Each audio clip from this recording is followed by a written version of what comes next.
And she used to say, all kinds of people want to give you trash. If someone puts out trash on the road, will you take that trash and bring it in your house? No, then why are you taking it into your mind, right? So we give trash, we take trash. We are equally culpable. I'm not saying we are great. All of us, it's a dynamic that goes on between us and other people. Take trash, give trash, take sorrow, give sorrow, all of these things. Do you ever feel like your mind is out of control? Like you want to focus on one thing and it goes all over the place and starts causing all these issues and makes you feel terrible? In this wonderful episode, we're going to talk about the 5 secrets to claim back your mind, to overcome overthinking.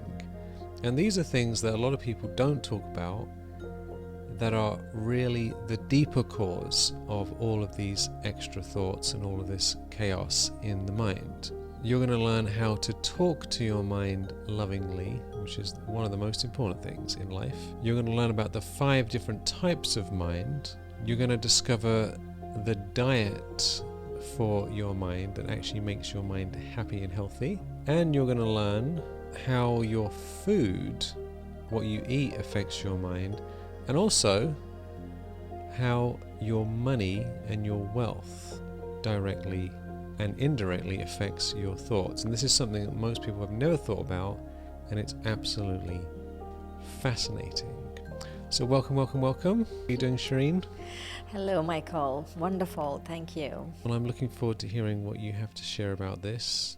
Shireen has 30 years experience as a meditation teacher and has been mastering her mind and coming up with all sorts of practices and drills and methods for a very long time, and I consider her an absolute expert on this topic, so we're very lucky to have you here today. Thank you for the blessing. So the first secret is learning how to talk to our mind with love and patience. What does that mean? What I've noticed with the mind is if you don't teach your mind patience, then you cannot experience peace. And so the first thing is, people always say, oh, I'm so hard on myself. Actually, we are not hard on ourselves. We're really lenient with ourselves.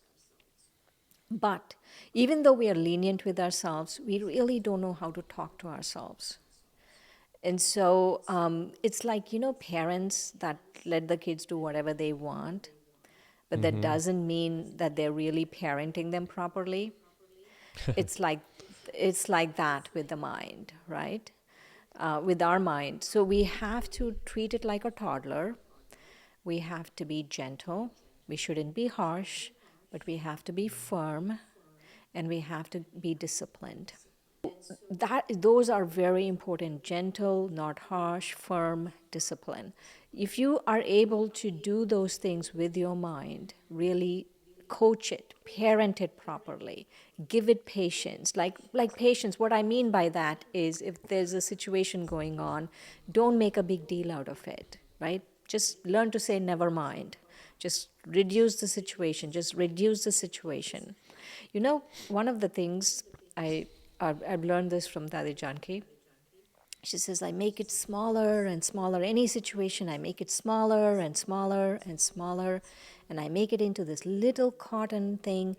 And I put it in my hand and say, oof, and the situation is gone. That's fascinating. It's an NLP method. What? That's like an NLP method. Right. So just learn to make it smaller and smaller and woof, let it go. Like, it's very important, because that is the patience we need to teach our mind, because situations will not go according to the way we want it, but I do have the capacity to make it small. Let's just dive into this a bit deeper about the mind and how we talk to the mind. I have a friend who has 2 daughters who are like in their teens or early 20s, and her method of parenting them was let them do whatever they want. They're these 2 sweet little girls, and they're very sweet, and she's let them do whatever they want. And now down the road, it turns out they both become pregnant with these basically criminal people, right? These criminal men. I think both of them are in jail, or they were in jail. So the irony is that by being super slack and do what you want and it doesn't matter, the consequence of that is that they didn't learn these things and ended up in these really dark situations that they're now having to deal with, and having to get restraining orders and all sorts of things. So how can we deal with being loving to the mind, because we want to not too harsh to ourselves, and also be firm? Like what does that balance look like practically? It's interesting, that story, and I was thinking a lot of people these days, right? They don't have good parents. I'm not saying the parents are bad in any way. The parents also had trauma, then whatever. And so they really are struggling because they haven't parented, they didn't get good parenting. But we can learn to parent ourselves. So what does this mean to be gentle and harsh, not harsh, right? You have to be loving to it. So you have to give it some kind of discipline. Like you give it a timetable. You have to say, okay, we did a whole podcast on getting up in the morning. Get up in the morning.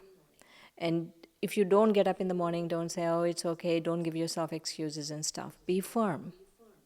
Be firm. But also don't be harsh. Don't beat yourself up, but be firm. There has to be consequences. Let's say you like eating pizza. I will not eat if I don't wake up for 5 days in a row. If I give myself a timetable for the mind, I'm not going to eat pizza for the next 1 week, or something like that. You have to give yourself consequences. For me, the consequences I give myself is I do these mental exercises. Okay, if my mind goes there and it's not supposed to go there, I tell myself 5 times I'm going to do this. And so that is the thing that really helps. When we are firm, we have a discipline, but we are gentle. We are not harsh, right? We are not harsh. Like we don't talk to ourselves harshly. Right. So it's kind of the tone of voice. So we're saying to the mind, we need to stop thinking like this, and this is not helpful, and make it smaller. And we're doing all these things in the mind, but we're doing it with a loving tone, with loving energy behind it. With loving energy, right? Like not like, oh, why did you do this? No. With love, but firm. Right. I think one thing that everyone can practice is to stop and notice what is the tone of voice of the thoughts, and is it someone else's tone of voice? Because I've been a coach for many years and I've talked to a lot of clients about these things, I've often say to them, all right, when you're thinking these thoughts, does it sound like anyone you know? And many, many times they said, yeah, it sounds like my mother nagging me, right? So because the mind can take on different tones of voice. We can have male voices or female voices or cartoon voices, because it's an unlimited place of creation, really. And if our tone of voice is really nasty and nagging and grating, that can freak us out, even if it's saying something nice. So we want to speak to ourselves very kindly, like we would with a toddler or a child that we love, or a friend that we love. Like if someone's having a hard time, we would have compassion for them and love towards them, and try and give them advice if necessary, if they wanted it, but without that harsh, nasty, critical energy. So is that what you're talking about? To Yes, speak lovingly, absolutely, calmly, and firmly? Absolutely, yes. That's So the fantastic. Second secret? What is the second secret? Second secret is the different types of mind. What are these different types of mind? I didn't know there was different types of mind. Right, I just heard this, and I really loved it, so I thought I should share it here. So there's the first kind of mind. We've heard about this, right? The monkey mind. The monkey mind is just constantly being playful and going here and there and, flitting from one branch to another and, jumping everywhere, right? That's the monkey mind, where it's just jumping all over the place. It's just going everywhere. So you can, And as you you listen to can't, this, you can think about which type of mind do you have? as we hear about this. So the first one's the monkey mind. And the monkey mind is like it's jumping from place to place. There's no discipline. It's just doing whatever it wants to do. That's the one type of mind. The second type of mind is the donkey mind. And the donkey mind is very stubborn. It just refuses to transform, right? It's just very stubborn. You know, like you're saying about these people, you know, okay, it's like my mother talking to me. But they, in many of these situations, right, they will never admit what they did for their mother to talk to them that way. They're just, and then it's so stubborn. There's no, like, it doesn't want to do any kind of self-transformation. Like any kind of self-reflection, any kind of self-transformation, it doesn't want to do that. So that's the donkey mind. And then there's the butterfly mind. The butterfly mind is it flits from one flower to the other flower to the other flower. It doesn't really stick anywhere. Just like a butterfly, it goes around. That's the third kind. And the fourth kind, which is what we want, is like a crane or a heron. So the crane or a heron, both the birds, they are able to sit very still in the water with their one leg up, so still, so still. Sometimes you wonder if they're alive and for how long they can just sit so still. So that is the fourth type of mind. And the fifth type of mind is the lotus mind. The lotus mind is where you are in the world, but you're above it. Just like a lotus flower, you're in the water, but you're above the water. You're detached, you're loving, you're in the world, you're off the world, but you're above it. And so the fifth type of mind is more of a, what would you call it? Like, how do you show up in the world? How do you show up in relationships? And like the fourth kind of mind is how is your mind doing personally? So those are the 5 kinds of mind. I've seen those cranes. I remember I actually went to the creek here in Sedona in the summer, like last year, and because it's really hot in the summer and you can swim in the creek and it's really clean, fresh water. And there was this, I think it was a crane or something like a crane. They're really big birds, right? And it was just sitting there so royally, standing there in the water, and I'm like, what is it doing here? Like, what I've never seen these before. Like, what is it? It must have come from somewhere else. Yeah, and I thought, is it real? Because because I never seen them before, didn't move, and was really big. And I thought, this is such a bizarre scene to see this happening. And it was in the right spot perfectly, and I thought, what a wonderful creature. I remember thinking, just looking at it, I felt like a real blessing just to be in its presence, actually, because it had such a nice, royal energy about it. So that's a lovely type of mind to have, where it's just calmly sitting there, nice and cool, centered, collected. And so just even thinking about that gives us a feeling, doesn't it? Right, it does. And as we talk about on this podcast, we can change, can't we, Shireen? Anyone can go from one to the Absolutely. other. Anyone can. We just need to have the desire to do so. And we shouldn't give excuses to ourselves. We shouldn't blame other people. We shouldn't blame situations for what's happening in our mind. So as long as we take responsibility and think, no, I have to transform. Whatever the situation is, I have to transform. It is possible. It is possible. We can all have the crane mind and the lotus mind.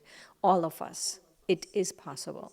It is possible. And it's possible from the third secret, which is the diet for our mind. Because what we put in our mind, of course, creates the mind. I mean, the mind is created by the thoughts that we have and the sort of things that we are focused on.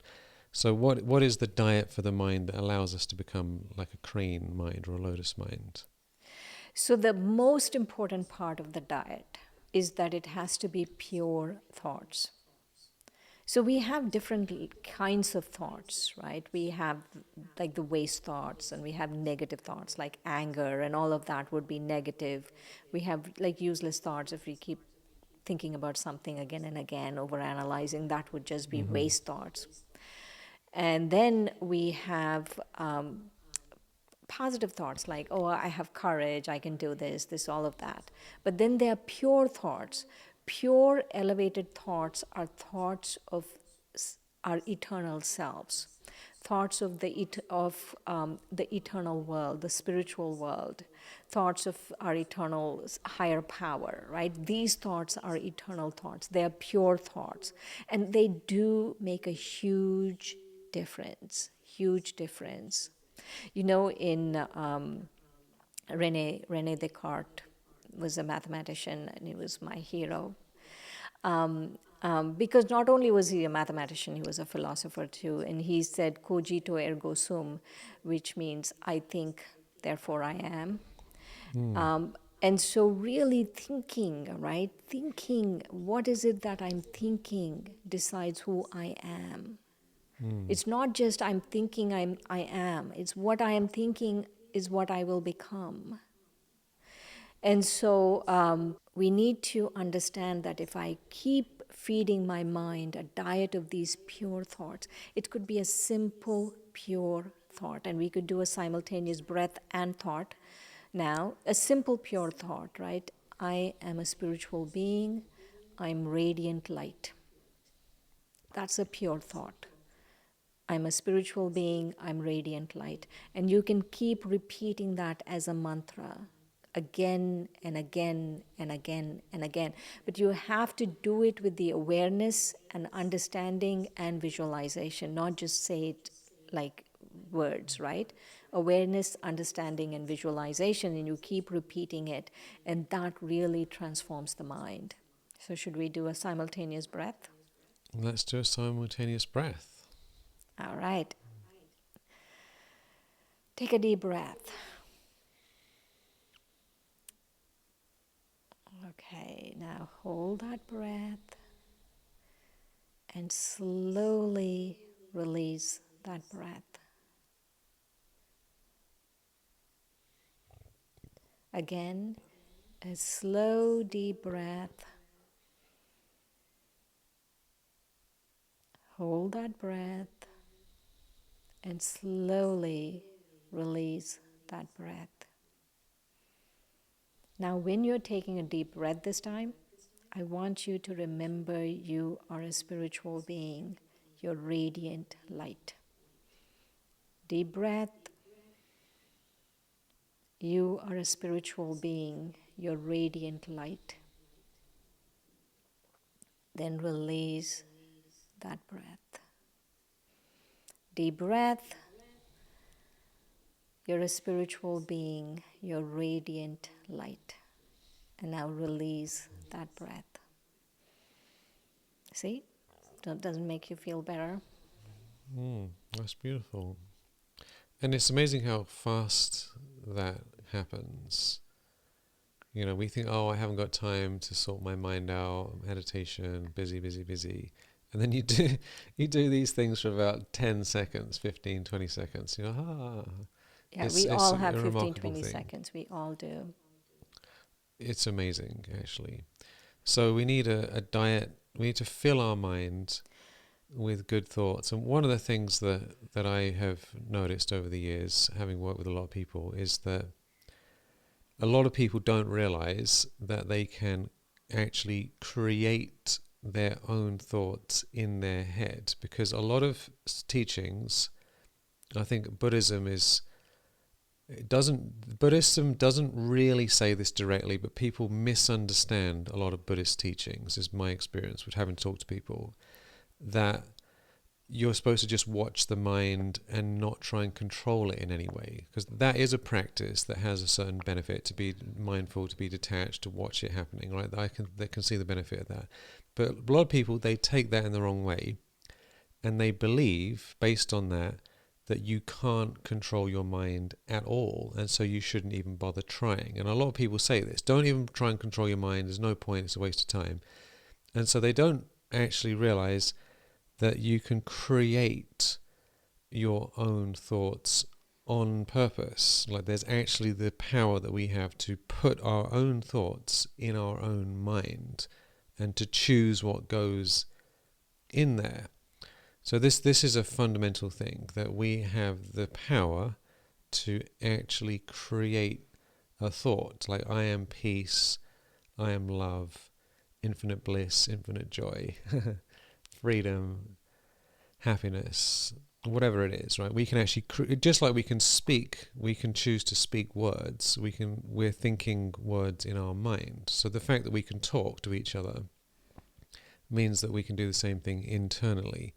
Do you want to touch on that a little bit, Shireen, about consciously creating thoughts? Yes, consciously creating, right? Consciously creating these thoughts. But what happens is, that is why we suggest, in the previous podcast, we have suggested that you take up a wisdom practice, because once you have a wisdom practice, right, the wisdom practice has to give you these eternal thoughts, a lot of them, right? It has to give you have to feed it a lot of these things.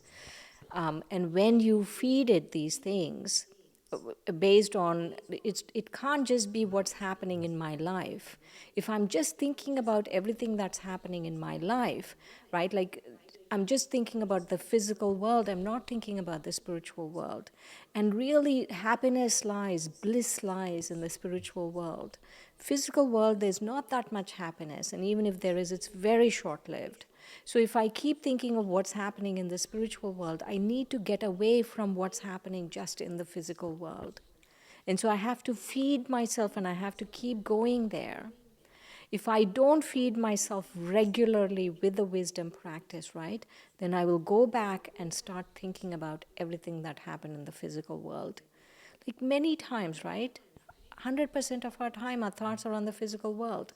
How can we have happiness if we just keep thinking about physical things? It's not possible. This should be a sustained joy. Right.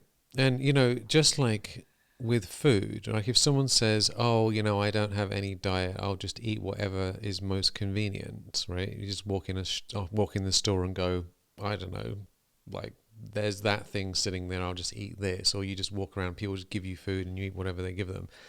If someone does that physically, the chances of them getting sick are fairly high, because there's so much junk food around, there's so much nonsense around, there's fast food restaurants and drive-thrus, and so there's lots of convenient things that are easy to get our hands on, right?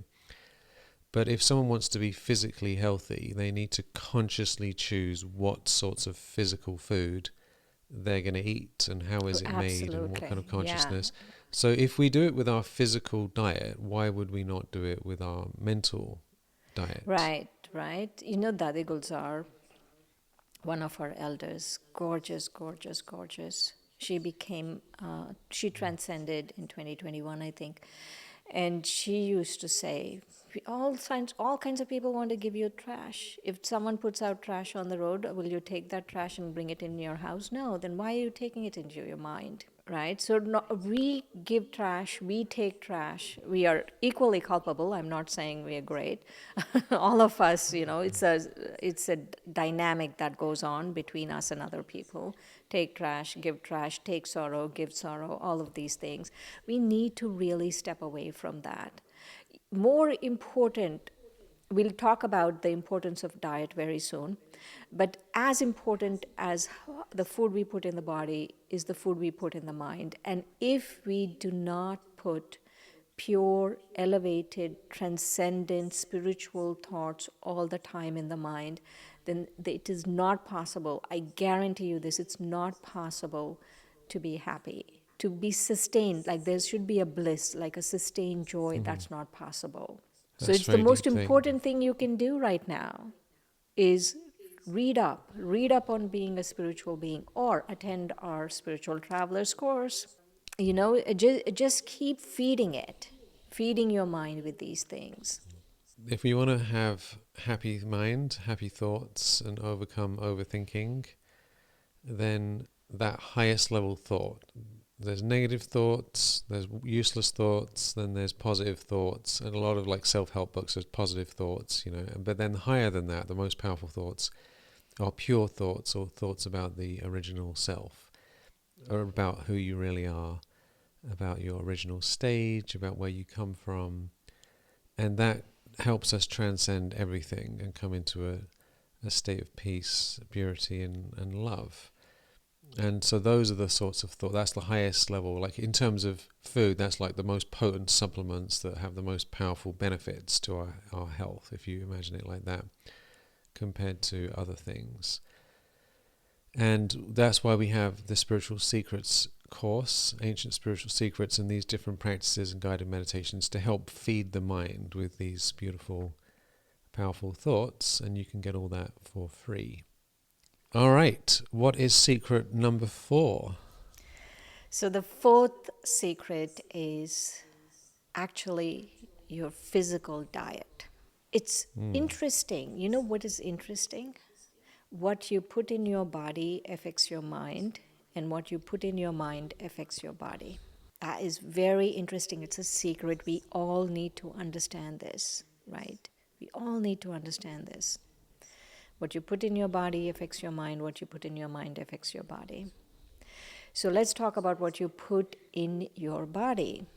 So in the Brahma Kumaris, we have a sattvic vegetarian diet. I'm a vegan, but you don't have to be vegan. Vegetarian is good enough. And the reason why we have this diet, right, a vegetarian diet, it's not only a compassionate diet. It's a compassionate diet for the animals, for the planet. It's a very compassionate diet. But it's not only for that. The main reason, like the top reason why we do this is because our food affects the mind. That is the reason why we have that diet. And you will notice it. I have a challenge for all of you. Try this for a month. And this is what I tried, right? This is what I tried. I remember this so well. When I first started this, of course, I was a vegetarian, but I was eating out a lot. So this is what happened. I was working at that time, and a few of us went to a restaurant, and black beans and rice. I was eating black beans and rice in that restaurant that day. And the way I went into that restaurant, right, I just got the meditation course. I was in seventh heaven, and, things were wonderful. Everything was going great, and I was just really, really happy. And then as soon as I ate that, I distinctly remember this, the way I went in and the way I came out. So the way I went in, I was really nice and wonderful, and everything was going fine. And when I was coming out, I was feeling a little distressed, like a little anxiety and all of that. And then on my way out, I saw the chefs of the restaurant outside smoking. And they were having such an argument, like a raging argument. And I realized, whoa, whatever they were thinking went into the food, and that's what affected me. But even before you decide, okay, who's making the food, let's not worry about all of that for now. The first step is to make sure you have a compassionate diet, not necessarily for the animals, but for your mind. It's a compassion for your mind, compassion for the body, to have a diet that really helps you. This is very interesting, that the mind affects the body affects the mind, the diet affects our thoughts. And this has been my own experience as well, because I've been having the same diet for 20, probably 27 years actually, because I became vegetarian before I started doing meditation. And I remember I worked in a restaurant actually when I was younger, and I was cleaning the pots and pans. I wasn't the chef, right? But I saw the chefs because it was a little restaurant with a little kitchen. And they weren't always in a good mood, that's for sure. And my friend Joe, he stayed in a different restaurant, right? He worked in a different restaurant. And he told me that regularly they would cook the beef, that they would put it on the floor and kick it around the kitchen floor like a football, right? Like a soccer ball. And then they would wash it off and put it back in the pot, heat it back up, and then serve it. And they did it for fun. They did it regularly. They did that. So I'm not sure why they did that. Like, it seems like, what is the point? That's a I mean, like, what? gruesome But story. but like, why risk it? You know, you don't know You who's cooking your absolutely, food. yeah, And yeah. I'm not making this up. Like, he told me this is what they did every day or multiple times a day just for fun. And they probably did other things, which I'm not even going to get into, to add weird stuff to the food, see what they can get away with. Because these are people, it's a low paid job. They don't necessarily want to be there. They're just doing like a thing again and again and again. They've got other things going on. You don't know what you're eating, you don't know the quality of the food, you don't know the vibrations, you don't know any of these things, and it all goes into the food. So one is the energy that's gone into it from whoever made it, and the other is the actual ingredients. And one of the things that has been recommended that is to avoid is garlic, right? And I used to like garlic bread and things like that, and I thought, what's wrong with garlic? And I stopped eating it because I wasn't that into garlic, honestly. And then I think maybe like 2 years later, I ate something that had garlic in it that I didn't realize. Like, because so many foods, they sneak garlic in everything, basically. Like some jar of something that had garlic or whatever. And I remember feeling all this tension in my arms. I'm not sure why I felt it that. I was like, why am I feeling this weird feeling? Like, what is this, right? And then I realized that I had this thing had garlic in it, and I was like, "Arr," this funny. So we're not going to tell you you have to do this and you have to do this, because you're a sovereign soul. You can do whatever you want. But it's worth trying these things out personally and seeing actually how they affect you, because you're not going to know unless you try. And we deserve to give ourselves the opportunity to eat the food that's going to bring us the most joy. And you're not going to know what that is unless you try it out for yourself. Exactly, yeah. You know, we know how current status quo feels, right? We know status quo of eating out all the time. We know that. We know that. And we also know that we want something more for our lives, right? We all want something more for our lives. So all we are saying is try something else out just for a month. Try it out and see how you feel. Because the food really affects the mind. You know, when I'm in India, in Madhaban, the Raj Yoga headquarters, the people who are in the kitchen, they have an expression: your stage or your state of mind is half your food. I remember being told this by the person who's in charge of the kitchen. Your state of mind and your happiness is half based on your food. And I remember thinking, that's really pretty alarming if that's true. If it's 50% of how you feel is what you eat, then we should take it. Even if it's 20%, like, you have to really take this stuff seriously. Absolutely. Because Even if it's 20%, that's a huge, it's like 20%.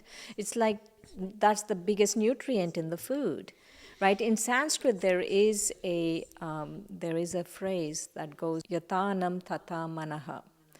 That is, as is the mind, as is the food, so is the mind. So it's like this concept of the mind and the food and how it affects each other has been coming along for ages. It's like an ancient thing, and many of the ancient things we have forgotten recently. So I'm it, really glad you brought this up, Michael, because even if it is 10%, right, that's a big nutrient.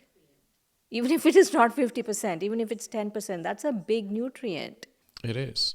And, you know, it's worth trying these things out. It's no wonder. I've heard something like 40% of Americans or something eat their food in their car, because, you know, there's all these drive-throughs and people having various Subway sandwiches and Big Macs and, you know, whatever else in the car, right?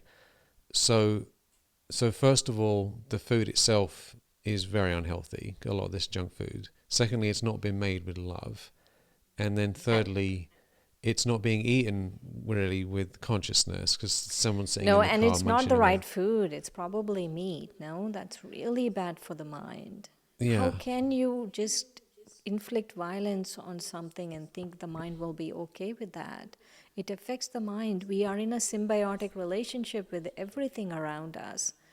So if you're killing things and putting that in the body, that will definitely affect the mind. these are very deep things, and like everything we talk about on this podcast, we're not trying to say shame anyone or say anything's bad or whatever else. This is experiments.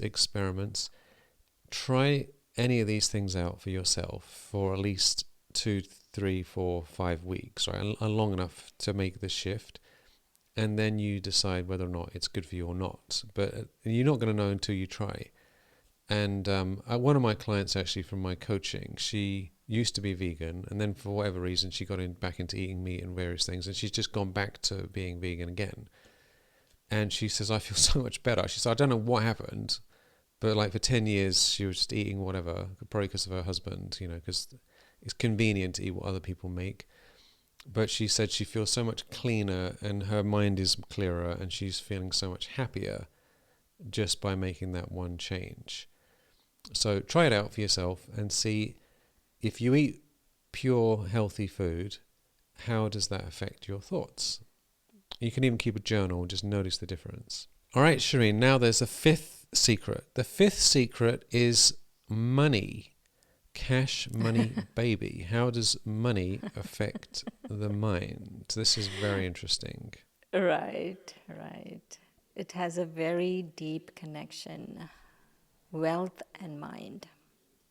How we spend our money definitely affects the mind.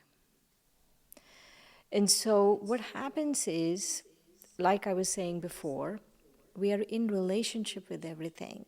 Everything has energy. The body has energy, the food has energy, money has energy, the mind has energy. The soul is energy. So everything has an energy, right? And what is the biggest energy? What is the energy that has the most attention, people's most attention these days? Money.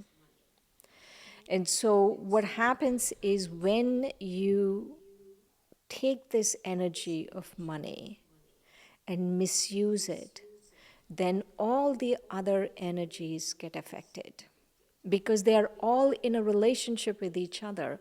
There is wealth, there is the mind, there is the body, there is the soul, there's all of these things going on.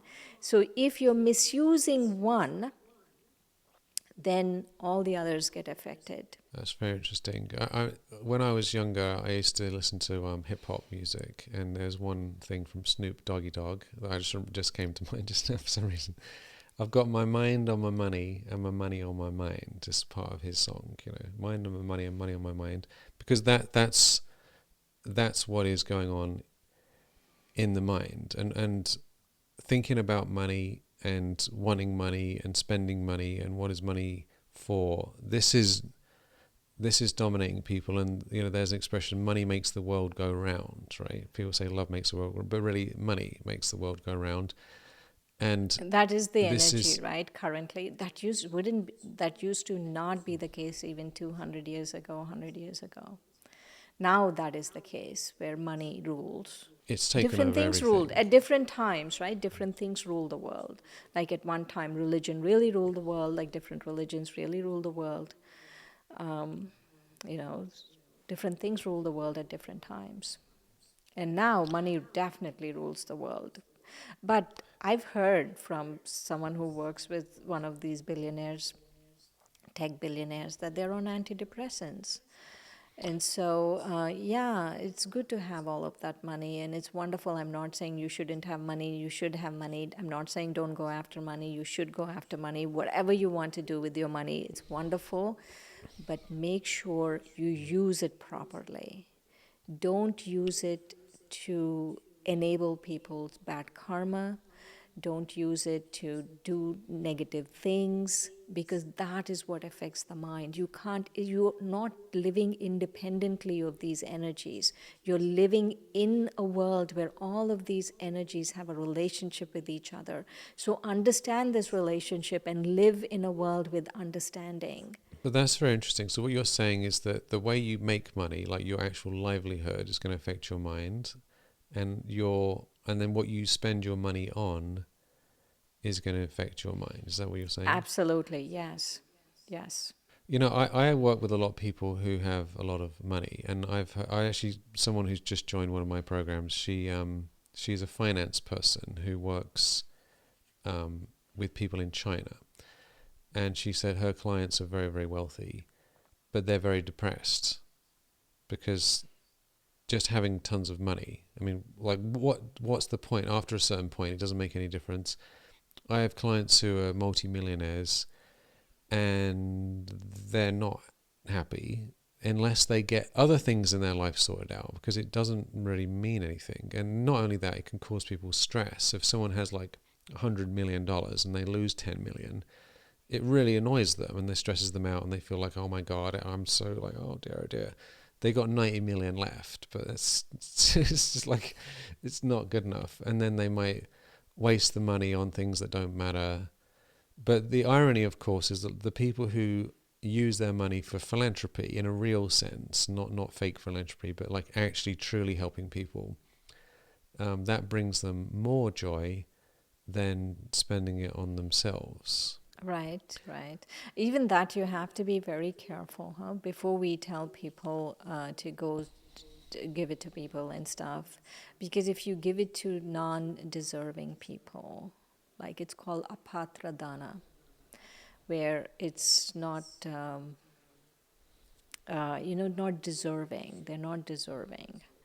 And so when you do that, or they are misusing your money. Like, let's say you have a child, and your child, you are, you're paying the rent, or they're living in your house, they're doing all of these things, and they're using your money to, do drugs and all of that. So your money is not really being used for a higher purpose.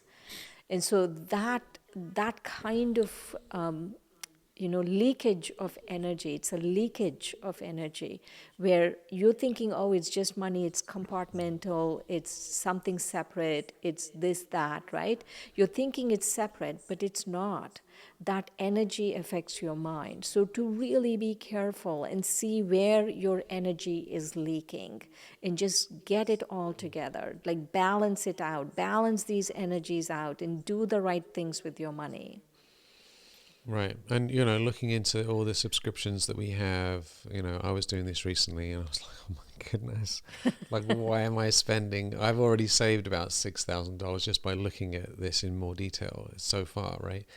And so a lot of money is going to wasteful places where we don't need to. And then even giving to charity, a lot of charities, when you look into it, they're scams, and you have to make sure that if you're giving to charity that they're actually giving the money to the right people and not just going to the middlemen, the board of directors or whatever. It's actually going to the people.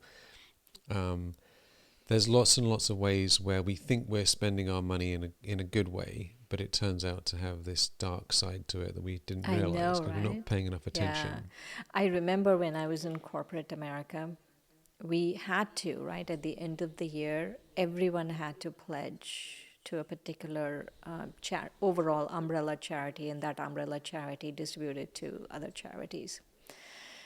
And guess how much this umbrella charity took out of the money? Like, let's say they raised $100,000. How much they took, the umbrella nonprofit took, before they distributed the rest of the money to the other charities? I don't know, it should be like maybe 0.5% or something. Are you serious? No, take a higher number. Pick a higher number. I mean, you should be like maybe 1%, for their But pick costs. a number. Just pick a number. All right. Another no, number. I think it should be 1% or 2%. But what do you think it usually is? I don't know. That's 90%. What I'm saying. I think they take 90%. 90. 90%. They took at that point 90% for administrative costs. That is ridiculous. That is they took hilarious. 90% for administrative costs and 10% for other things, right? That is so when really I heard shocking. that, I refused to give. I said, no, I'm not giving. And I got into so much trouble. There's so much peer pressure. Right. From my boss and from my colleagues. Why are you not doing, especially from my boss? You should give. We haven't met our goal this year, and you should give. Why are you not giving? I'm like, no. If 90% is going to administrative costs, I'm not doing it. I had to really put my foot down and have courage. It's like, I'm not doing it. Yeah. Good for you. I mean, the same thing with COVID handouts. Apparently, billions and billions and billions of dollars went to massive companies who didn't need the money. They just found loopholes in the government's massive spending, trillions of Yes, dollars and from the got US. Ferraris and whatever else and Yeah, whatever and else, right? so this whole thing, like, it shouldn't go to non-deserving things. There's people who don't need the money, who are wasting the money, who are scamming the money, and we think we're being generous, but we're just actually giving to people who shouldn't be getting it, who are wasting it. And there are real people who need money, who are in a real situation, who would tremendously benefit, and they're not getting it because there's all these scam artists in between that happening. And Yeah. then all these companies with all these various things that they do to keep us buying stuff we don't need, and it's a real mess, and all of that It is a is real a mess, right? And drain of it a. really affects the mind. It really affects the mind. The way it affects the mind is, of course, also the degree in which you're misusing it. But let's say you're just wastefully spending, like wasting money, right? You just have a lot of useless thoughts going on. To get your mind, like to regain control of your mind, to get the reins of your mind under your control, takes a lot of thought. It's not hard, but it's something that is worth doing, and it just takes all of these things. You need to really think about all of these things. Otherwise, it just doesn't happen. You can't just get your mind under control by sitting in a meditation for a few minutes and just, oh yeah, it's gone. No, your whole life has to be in balance and properly functioning. That's really fascinating. So what should someone do practically to get their money under control so that it's not affecting their mind? First, no one should be using your money for negative things like drugs and things like that, right? Even if they're your children, you shouldn't be giving it to them. That's my suggestion. I'm not, that's what I would do if they were my kids, but do whatever you want. But that's the first thing. The second thing is, what are the charities you're giving? Make sure that it's really going to deserving people.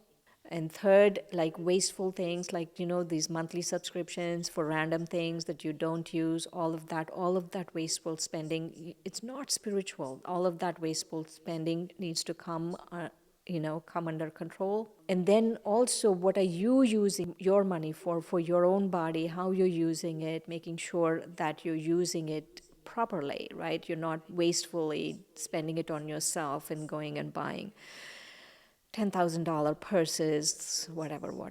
So making sure we're not wasting it in giving it to people who are going to cause problems for themselves or others, not having pointless subscriptions and all these things. We just complete waste of money, not giving to charity that's scamming us, and then of course our own personal spending.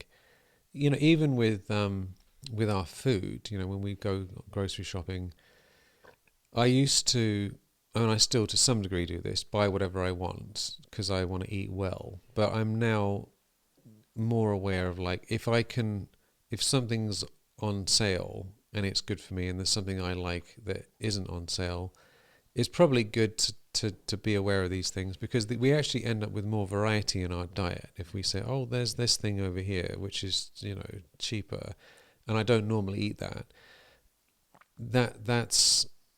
There's a benefit in our health to have different varieties of food available to us. So things, just to be aware of all these different things. And a lot of the time, stuff that is cheaper can be just as good. Sometimes it can't be, let's be honest. Like, for example, I've got a good camera here and it's going to last a long time, and there's no point skimping on it. So I think that's a good use of money. But a lot of things, it's like there's a really expensive version and a cheap version, and there's not that much difference, really and truly, between them in many, many cases. So just to be conscious about all these things, and also to just spend less money overall. What was it you were saying the other day, Shireen, about your method for spending money? But before you spend money, what do you do? Um, right. I categorized, right? Like, I had to go on a budget a few years ago. And so I categorized all the spending in the center and personal spending to, without this, will I die? Is one category. Second category is, it's nice to have and it's good to have. It's not too wasteful. I could reduce it, but I can make improvements on it, but it's good to have, and it's a good thing to have. That's the second category. And the third category is it's just totally wasteful. And so first I started, I numbered them A1, B2, C3, like that. And then I first took out all of the C's in my life. First, that was the first thing I did. Ruthlessly took out all the C's. And then after a month or so, I thought, why do I need the B's? And I took out the B's. And guess what? I'm still alive to tell you the tale. So She's still alive. Lattes and everything else. I'm just joking. right. Oh, I don't drink coffee. Oh my No, I'm just God. joking. That is the thing, right? Like people Starbucks spend habit adds up, doesn't it? Starbucks. It's called the Starbucks effect, right? If Yeah. you're spending $300 in Starbucks every month, you could be doing an investment. $300. It's not much, but you could be doing a good investment. And at the end of the year, really have a good nest egg. But we're not Right. talking about all of that. Not talking about all of that. This is not a finance channel here, but but these things are all affecting our mind. Yes, what I'm saying is the way you spend your money affects the mind. Yeah, and when you get it together, the mind will calm down. And also, if the mind is out of control, we buy stuff we don't need and have to return it. I have at least 3 things that I bought a little bit impulsively right now. Like I was just like, I need to get this thing, and I wasn't like calm enough at the time. And now I have to send them back to Amazon because I didn't pause long enough to think about this, because it's easier just to be impulsive and click than it is to think clearly and like use our thoughts, so that's another thing, is just to have that pause. Do I really need this? What's going to happen if I don't get it? Sometimes you don't know until you get something, right? A lot of this stuff, like I wasn't sure if it would fit or not. It was clothes. I can't tell till I try it on because I'm not in the store. But even still, all of these things are all connected to each other, and everything affects everything else. Yay. So Shireen, what's your final thoughts? Is that too much, Michael? Were there too many secrets? No. There's a lot of secrets, and there's more secrets, but what we recommend you do as the listener is to think, where can you start? Which is one of the things or two of the secrets that you can start bringing into your life, and that's going to help you get your mind under control. Wonderful. A blessing. Blessing. So let's finish with a blessing. Okay, blessing, determination to put one of these secrets into practice, into your life. Determination, you let the light of your being illuminate who you are and fill you with courage, remaining blissfully disciplined in pursuit of your purpose. Despite the obstacles, you keep your trust alive, stay tenacious, and are rewarded with joy. Get Beautiful. your mind under control, and you will be rewarded with joy, which we all want, right? We all do things because we want joy. Why are we in relationships? Why are we working? Why are we doing all of these things? Because we want joy. And when you do these things, you really experience joy. Thank you, Shireen. So take this to heart. Think about 1 or 2 things that you could bring into your life that bring you the most joy right now, and see how your mind starts to become more calm, more centered, and everything gets better and better, and life continues to become magical. Lots of love, and talk to you soon.